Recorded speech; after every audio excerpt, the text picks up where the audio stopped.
So, I was saying that the purpose of these podcasts is to teach us how to control our brain, because we can't control our thought processes, but we can learn to control our brain. It's the same as somebody that does calisthenics. They can have great control over their body, and they have great control over their body because they've trained for this. Whereas most of us can barely do a press-up, they have great control over their bodies because they're trained to have great control over the body. And it's the same with someone who has control over the brain, someone who can use reason. Because then, whereas we can't control the thought processes, the perceptions are ours to decide and the choices are ours to make. And what thoughts we choose to act on and cling to, and the perceptions we choose to take, that's all done by the brain. If we take control of the brain, we have more control over ourselves. That's how we gain control over ourselves. So what these podcasts are about is teaching us basically how to control our brain. And it's a process, but as I said, it's going to be a bit of a journey. And I was saying in the last video that the best place that we can start is with food or nutrition, because nutrition is very, very important. There's several reasons why I'm starting with nutrition. One of the reasons is it's a good place to start using the faculty of reason, starting to learn how to think. Because it's a good idea to start thinking about what we're eating, why we're eating it, and the delayed consequences of what we're eating. So if we start and because nutrition has a huge impact, as I was explaining yesterday, on the thinking processes, on the brain, because since that's the mechanism that's doing all the perceiving, all the choosing, all the interpretation of reality and of the mind, it's good to have it working at optimal. And in order to have it working at optimal, the body needs to be able to get all the nutrients that it needs to manufacture the hormones and neurotransmitters that it needs to function optimally. So that's what I'm saying. It's a good idea to start learning about food and start thinking about what we're eating. As well as when we start thinking about what we're eating and start using temperance in all things, it teaches us temperance. It teaches about knowing when to stop, because that's what's very, very important in life, knowing when to stop.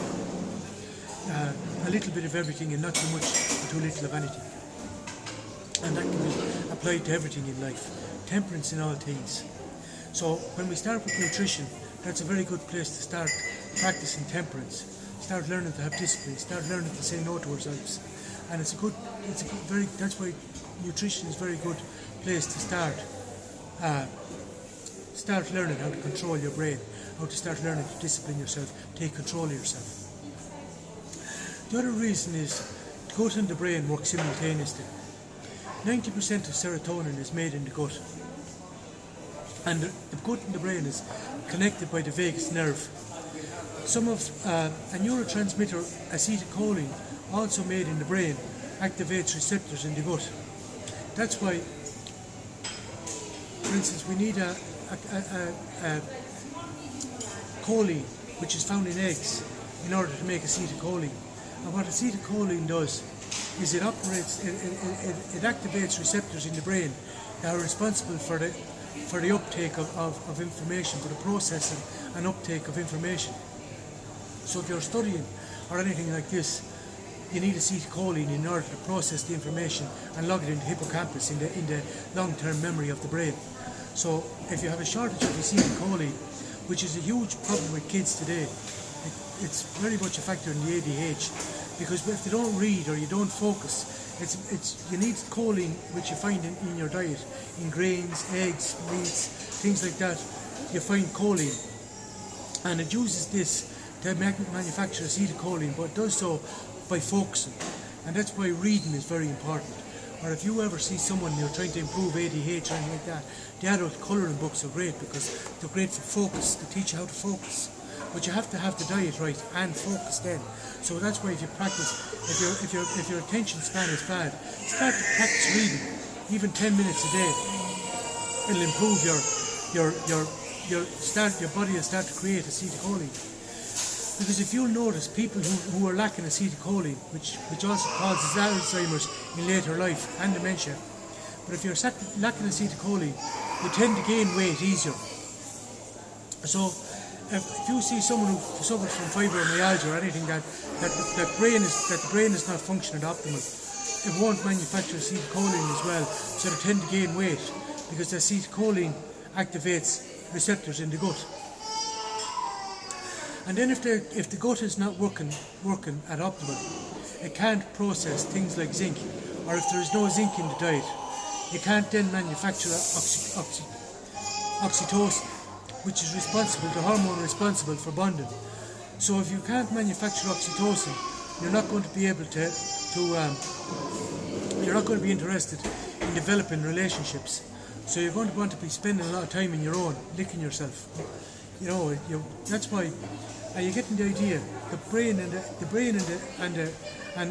gut work simultaneously. If one is out of sync, the other's going to be out of sync. That's what I'm saying to you. So if the brain is not working optimal or the gut is not working optimal, it's going to cause you problems, and it's going to cause you problems with your thinking and your health. Everything, the whole body works as a unit, so it has to be treated as a unit. That's what happens with a lot of medical professionals today. They're treating the brain as the thinking as one thing, and the body as a separate unit. And they're not separate. They work as one unit, and it's the best thing to do. That's why I'm doing these videos on nutrition, philosophy, and psychology, because we can work on the body as a unit, and it's the best way to resolve all issues. Now, where was I saying? Yeah, so a good idea to start with, diet-wise, is a good probiotic, because a good probiotic is for your gut health. Because as I say, if we can free up the gut and have the gut working at optimal, we can start to get the brain working at optimal. And often what we have then as well in the case of autism or in some people is we have what's called a leaky gut. Now if we have a leaky gut, the gut is leaking into the blood, and it's basically the inside of the gut, the shit, if you like, is getting through the blood-brain barrier and affecting the brain. So in order to fix this leaky gut, I reckon get some bioflavonoid coumarin and take a pinch a day. Bioflavonoid coumarin, not turmeric, but bioflavonoid coumarin that you can buy. I buy it in little here, but bioflavonoid, it's like the plant itself, and a good pinch of it every day, and that'll fix your leaky gut. So that'll be the start. So that and a good probiotic is my recommendation for today, to start fixing the leaky gut and getting the gut working at optimal, so we can get the brain working at optimal, so we can start getting the brain functioning as it should and the body functioning, and gut and the brain working as it should. And the next tip I give you for today then is monitor how much coffee you're drinking, and how much sugar, refined sugar you're taking. Now, I'll do a separate thing on sugars, and I'll show you what refined sugars in. Or if you log onto my Facebook page, change my mind.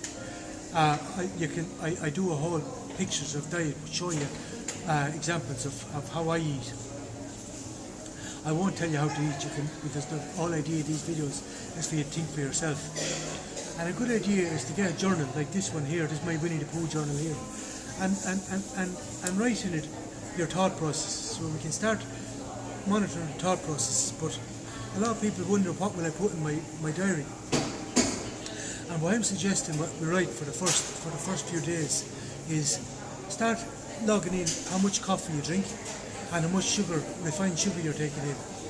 Because I was explaining in the last video, coffee and sugar light up the brain like a pinball machine. So if we can reduce our intake of coffee and sugar, we can start directing our diet towards eating for a calmer mind. Because as I say, if your coffee and sugar accelerate the thought process, so if you're having anxious thoughts, coffee and sugar are going to cause you to have anxious thoughts faster and more, if you know what I mean, which accelerates the anxiety. So we're going to start eating a calmer mind is more conducive to reason. So we're going to so that's the explains today The gut and the head and the brain work simultaneously. A good probiotic, a pinch of coumarin, and less coffee and sugar. Okay, I'll talk to you in the next video. We'll start looking at maybe anxiety. We'll start there and start looking at anxiety in the next video. Talk to you then.